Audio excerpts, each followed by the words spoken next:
Ahoj, v tomto videu ti ukážem, ako preniesť účet Fortnite PS5 na PC. Najprv otvoríme Epic Games na počítači, otvor Chrome alebo iný prehliadač a vyhľadaj Epic Games. Potom prejdeme na túto stránku, klikneme na ňu a sme tam.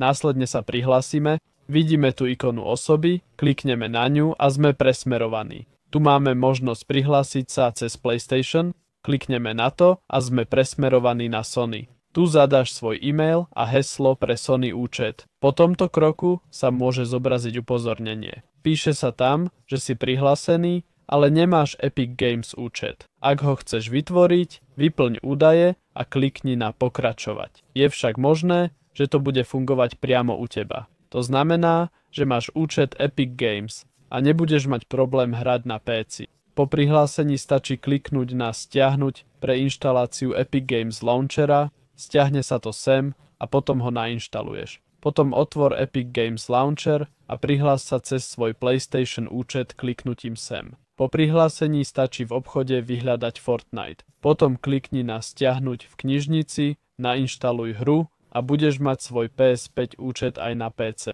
Ak ti to pomohlo, budem rád za like. Tak ahoj.